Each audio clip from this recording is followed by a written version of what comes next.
ये कहानी है भीमानगर गांव की रहने वाली एक गरीब सास बहू की। दिवाली का त्योहार आने वाला था और उनके पास त्योहार की तैयारी के लिए पैसे नहीं थे। फिर बहू ने जादुई दिए बनाए और उससे उनकी दिवाली रोशन हो गई। ये चमत्कार कैसे हुआ, चलिए देखते हैं। सुशीला और मनीषा दो सास बहुएं थीं। दोनों के पति मिट्टी के बर्तन बेचने शहर गए थे, लेकिन वहां से लौट कर नहीं आए। काफी समय बीत जाने के बाद भी जब दोनों वापस नहीं आए, तब सास बहू ने अपने अपने पतियों को मरा हुआ मान लिया और विधवा की तरह जिंदगी जीने लगी। एक दिन, मनीषा बहू, दिवाली का त्योहार आने वाला है। समझ में नहीं आ रहा है कि हमारा त्योहार किस तरह मनेगा। त्योहार मनाना तो दूर, हमारे पास तो खाने के लिए राशन तक नहीं है। जब से तेरे ससुर जी और मनीष हम दोनों को छोड़कर गए हैं, हमारी तो किस्मत ही फूट गई है। सारे पैसे खत्म हो गए, अब हम क्या करेंगे? माँ जी, जैसे ससुर जी और मेरे पति मिट्टी के बर्तन बनाते थे, क्यों ना हम भी उसी तरह मिट्टी के बर्तन बनाकर बेचें? दिवाली आने वाली है, इसलिए हम पहले मिट्टी के छोटे बड़े दिए बनाएंगे। दिए बनाने का सामान भी घर में ही है। ठीक है बहू, हम कल से ही काम शुरू कर देंगे। दूसरे दिन से सुशीला और मनीषा दोनों मिट्टी के छोटे बड़े दिए बनाने लगी। कुछ दिनों की मेहनत के बाद दोनों दिए बनाकर गांव में बेचने लगी, लेकिन गांव में उनके दियों की बिक्री बहुत कम हुई। मनीषा बहू, हमने इतनी मेहनत से मिट्टी के दिए बनाए, लेकिन जैसा हमने सोचा था वैसी कमाई नहीं हुई। इतने पैसों में हमें 2 वक्त की रोटी भी नसीब नहीं हो पाएगी। कितना जमाना बीत गया भरपेट खाना खाए हुए। अब तो मुझे बहुत कमजोरी रहने लगी है। माँ जी, कल से ये मिट्टी के दिए मैं बनाऊंगी। आप सिर्फ बैठकर उन्हें सुखा लेना, फिर मैं उन दियों को बाजार जाकर बेच दूंगी। आप घर पर रहकर आराम करना। दूसरे दिन से मनीषा सारा दिन मिट्टी के दिए बनाती और शाम को बाजार जाकर उन्हें बेच देती। फिर घर आकर वो घर के सारे काम करती और खाना बनाती। इन सब से मनीषा बहुत थक जाती थी। एक दिन मनीषा ने सोचा, इस तरह से तो ठीक से कमाई नहीं हो पाएगी, क्योंकि पूरे दिन तो दिए कभी बिकते ही नहीं है और मैं काम करके थक जाती हूँ। काश मेरे पास कोई जादू की छड़ी होती और मैं छड़ी घुमाकर ढेर सारे मिट्टी के दिए बना लेती, जिन्हें बेचकर खूब सारा धन कमाती। मनीषा ऐसा सोच रही थी, लेकिन उसे ये नहीं पता था कि उसकी ये विश पूरी होने वाली है। उस रात जब सुशीला और मनीषा दोनों खाना खाकर सो गईं, तब मनीषा ने एक सपना देखा। मनीषा के सपने में एक पेड़ आया और बोला, मनीषा, तुम्हारे घर के पीछे जो बरगद का पेड़ खड़ा है, मैं वही पेड़ हूँ। मैं एक जादुई पेड़ हूँ। तुम जो चाहोगी मैं तुम्हें फल के रूप में वही दे सकता हूँ, लेकिन उसके लिए तुम्हें एक काम करना पड़ेगा। हाँ, मैं सारे काम करूंगी, जैसा आप कहेंगे वैसा ही करूंगी। वैसे क्या काम करना है बरगद जी? तुम्हें फल के रूप में जो भी चाहिए वो चीज कल रात को मेरी जड़ के पास रख देना और साथ में 11 बार इस मंत्र का जाप करना। लगा दो अपनी पूरी ताकत, लगा दो अपनी सारी सेना। हीरे मोती की चाहत नहीं, जो मैं मांगू वही फल देना। लेकिन ध्यान रहे, इस मंत्र का जाप करते हुए तुम्हें कोई देख ना पाए और ना ही तुम किसी को बताना। अगर किसी को भी इसके बारे में पता चला तो मेरा जादू खत्म हो जाएगा। ठीक है, मैं ऐसा ही करूंगी। दूसरे दिन सुबह जब मनीषा सोकर उठी तो वो अपने सपने के बारे में सोचने लगी। क्या ये सपना सच हो सकता है, या कहीं ये मेरा भ्रम तो नहीं? उस बरगद के पेड़ ने जो सपने में कहा था, क्यों ना मैं आज रात उसे आजमा कर देखूं। अगर ये सच हो गया तो हमारी गरीबी के दिन दूर हो जाएंगे। रोज की तरह उस दिन भी मनीषा ने दिन में मिट्टी के दिए बनाए और शाम को बाजार जाकर उसे बेच दिया। शाम को घर आने के बाद उसका किसी काम में मन नहीं लग रहा था। वो बस जल्दी से रात होने का इंतजार कर रही थी। अरे मनीषा बहू, आज तुझे क्या हुआ है? खाना नहीं बनेगा क्या? सुबह से तुझे देख रही हूँ, पता नहीं तू किन ख्यालों में खोई हुई है। अभी खाना बनाती हूँ माँ जी, अब वो आज मैं जरा थक गई हूँ। मनीषा ने खाना बनाया और दोनों सास बहू खाना खाकर सो गईं। लेकिन मनीषा की आंखों में तो नींद ही नहीं थी। वो बस सुशीला के सोने का इंतजार कर रही थी कि कब सुशीला को गहरी नींद आ जाए और वो बरगद के पेड़ वाला उपाय करे।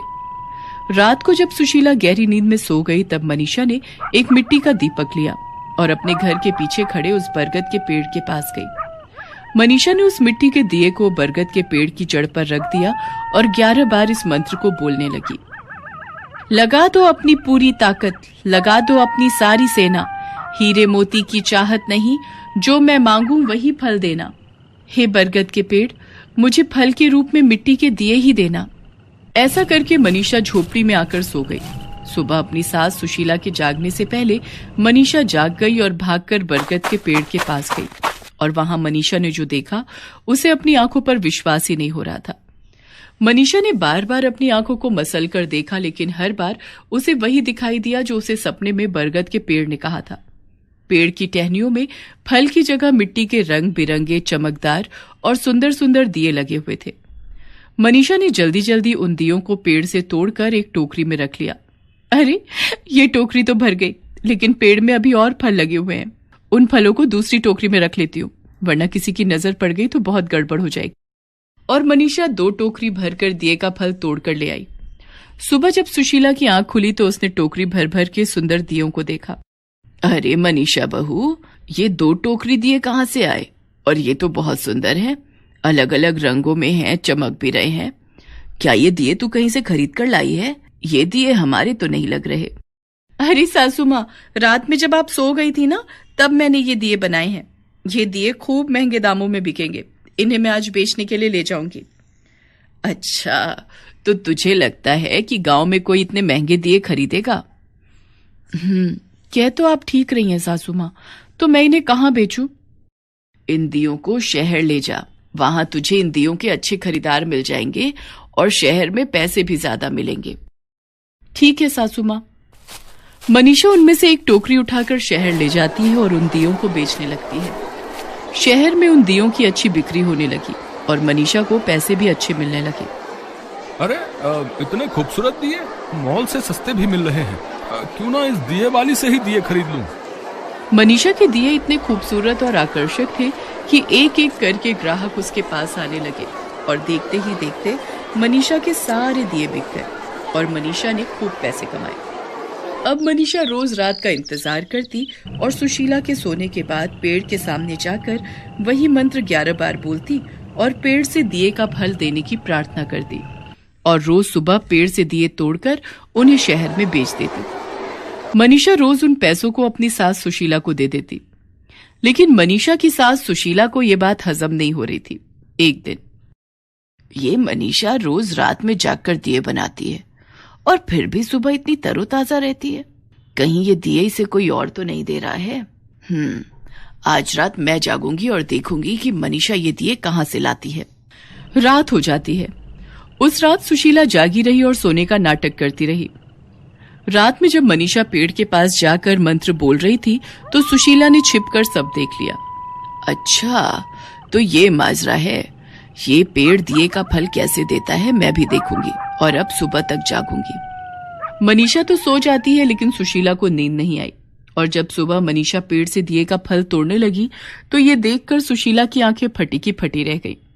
वह कुछ नहीं बोली और झोपड़ी में आकर फिर से सोने का नाटक करने लगी। थोड़ी देर के बाद जब सुशीला बिस्तर से उठी, क्या बात है सासू माँ, ऐसा लग रहा है कि आप रात भर जागी हो, आपकी आंखें बता रही हैं। अरे नहीं मनीषा बहू, मैं तो रात भर खूब सोई हूँ, लेकिन आज तबीयत कुछ ठीक नहीं लग रही है। ठीक है, आप घर में रहकर आराम करो, मैं दिए बेचने शहर जा रही हूँ। उस दिन भी मनीषा दिए बेचने शहर गई।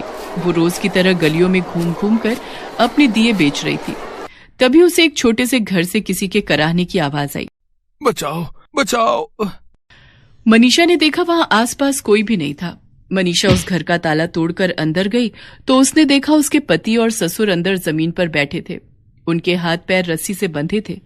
मनीषा ने जल्दी जल्दी उन दोनों की रस्सियां खोली और उन्हें आजाद कराया।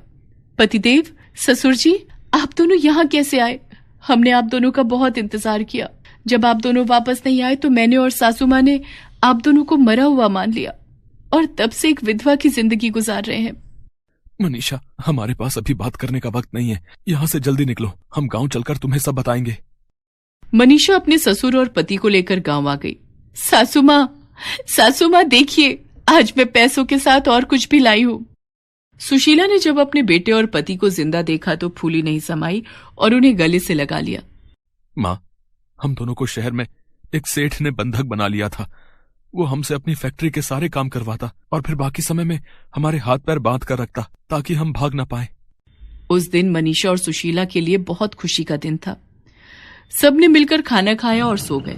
रात में जब मनीषा उस बरगद के पेड़ के पास गई और मंत्र बोलने लगी, तब बरगद के पेड़ ने कहा, मनीषा, तुम्हारी सास ने कल तुम्हें ये सब करते हुए देख लिया था, इसलिए अब मेरा जादू खत्म हो गया है।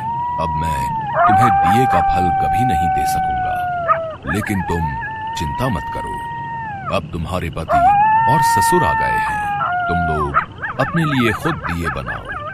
मैं तुम्हें आशीर्वाद देता हूँ कि जैसे दिए मैं तुम्हें फल के रूप में देता था, तुम्हारे पति और ससुर के हाथों से वैसे ही दिए बनेंगे।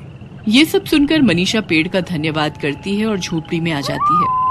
पति और ससुर के आ जाने से सास बहू की दिवाली रोशन हो गई थी। चारों ने मिलकर खूब अच्छे से दिवाली का त्योहार मनाया।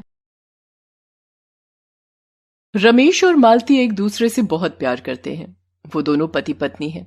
रमेश जंगलों में मधुमक्खियों के घोंसले से शहद निकालने का काम करता है। इस काम में बहुत रिस्क है, लेकिन उसके पास और कोई चारा नहीं है, क्योंकि वो लोग बहुत गरीब हैं। सुनिए जी, आप ये काम छोड़ दीजिए, कोई और काम कर लीजिए। मुझे कौन काम देगा मालती? लेकिन जंगलों में शेर रहते हैं, आपको कुछ हो गया तो? कुछ नहीं होगा मालती, तू चिंता मत कर। लेकिन मालती को हमेशा रमेश की चिंता सताती है, और एक दिन वही होता है जिसका मालती को डर था। उस दिन सुबह सुबह जमींदार साहब रमेश के पास आते हैं और उसे धमकाते हैं। ए रमेश, तूने अभी भी मेरा उधार नहीं चुकाया। कल के अंदर अगर तूने मुझे मेरे सारे पैसे नहीं लौटाए ना, तो मैं तेरा ये घर ले लूंगा, याद रखना। रमेश और मालती घबरा जाते हैं। अब क्या होगा? पैसे लौटाने के लिए आज मुझे बहुत सारा शहद निकालना पड़ेगा, और उसके लिए मुझे जंगल की गहराइयों में जाना होगा। तुम चिंता मत करो मालती, मुझे कुछ भी नहीं होगा। रमेश जंगल की ओर चला जाता है। जंगल के अंदर पहुंचकर रमेश मधुमक्खी के घोंसले से शहद निकालता है। आज इतनी शहद से कुछ भी नहीं होगा, मुझे और अंदर जाना होगा। रमेश अपनी जान की परवाह न करके जंगल की ओर अंदर घुस जाता है और एक बड़े से घोंसले से शहद निकालता रहता है। और तभी अचानक से एक शेर उस पर अटैक कर देता है। अरे बाप रे, शेर! भागो भागो! रमेश अपनी जान बचाने के लिए भागता है, लेकिन वो शेर से तेज थोड़ी भाग सकेगा। वो शेर उसे पकड़ लेता है और खींचकर उसे जंगल के अंदर ले जाता है। रमेश के साथी ये देखकर डर के मारे गांव लौट जाते हैं और मालती को सब कुछ बता देते हैं। सब कुछ सुनकर मालती रो पड़ती है। अब मेरा क्या होगा? मैंने आपको बोला था कि ये काम छोड़ दो। अब मैं क्या करूं? मेरा सब कुछ खत्म हो गया है भगवान, सब कुछ खत्म हो गया। मालती अपना सर पटक पटक कर रोती है, लेकिन उसका शोक खत्म ही नहीं हुआ कि इतने में जमींदार साहब वहां चले आते हैं और कहते हैं, ये सब झूठ है, ये सब पैसे ना देने का बहाना है। ए मालती, पैसे नहीं देगी तो ये घर दे, निकल जा इस घर से। जमींदार साहब मालती को घर से निकाल देते हैं। अचानक से मालती का सब कुछ खत्म हो जाता है। उसके पास अब ना ही पति रहता है और ना ही कोई घर। वो रास्तों में भटकने लगती है। वो शिव जी की बहुत बड़ी भक्त है, इसीलिए उसके पास शिव जी की एक छोटी सी मूर्ति है। वो रोते हुए शिव से प्रार्थना करती है, हे शिव जी, अब आप ही बता दीजिए कि मैं क्या करूं। अब मेरे पति नहीं रहे, घर भी नहीं रहा, सब कुछ ठीक कर दीजिए ना शिव जी। शिव जी की कृपा अनंत है, इसीलिए रमेश अभी तक मरा नहीं है। उधर जंगल में शेर के ले जाने के बाद रमेश को लगा था कि उसका काम तमाम होने वाला है, लेकिन तभी उसके दिमाग में एक आइडिया आ गया। उसने एक छोटी सी लकड़ी अपने हाथ में ले ली और शेर ने जब उसे खाने के लिए अपना मुंह खोला, तब रमेश ने उसके मुंह में उस लकड़ी को फंसा दिया।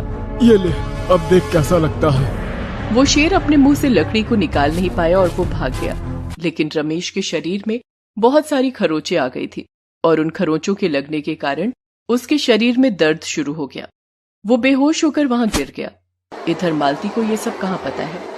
वो बस रास्तों में घूमते हुए भीख मांग रही है। भगवान के नाम पर कुछ दे दो, मेरा सब कुछ खत्म हो गया है, कुछ खाना खिला दो कोई। मालती ऐसे ही दिन बिताने लगी। उधर रमेश को जब होश आया तब अंधेरा हो चुका था। जंगल की इतनी गहराई में वो कभी नहीं आया था, इसीलिए उसने घर लौटने का रास्ता खो दिया। अब मैं घर कैसे लौटूं? मेरी मालती मेरा इंतजार कर रही होगी। पता नहीं जमींदार ने उसके साथ क्या किया होगा। रमेश जंगल में भटकता रहा और मालती की चिंता में खोया रहा। उधर मालती भी रास्ते में भटकते हुए रमेश की यादों में खोई रही। ऐसे ही दिन बीतते रहे और करवा चौथ का दिन आ गया। आज ही के दिन आप मेरे पास नहीं हो। मैं हर साल करवा चौथ मनाती हूँ, लेकिन इस साल कैसे मनाऊं? मेरे चांद ही तो मेरे पास नहीं है। उधर जंगल में बैठकर रमेश सोचता है, मालती, आज के दिन मैं तुम्हें बहुत मिस कर रहा हूँ, पर मैं वादा करता हूँ एक ना एक दिन हम दोनों की फिर से मुलाकात होगी। रमेश भी आंसुओं की धारा बहाने लगता है। मालती दुख और दर्द से तड़पती है। भला शिवजी भी ये सब देखकर कैसे चुप रहते? वो हिमालय की चोटी में बैठकर ये सब देख रहे थे। पार्वती माँ उनसे कहती हैं, देवाधिदेव, आपका दिल तो माया से भरा हुआ है, तो क्या इन दोनों बिछड़े हुए आत्माओं को आप नहीं मिला सकते?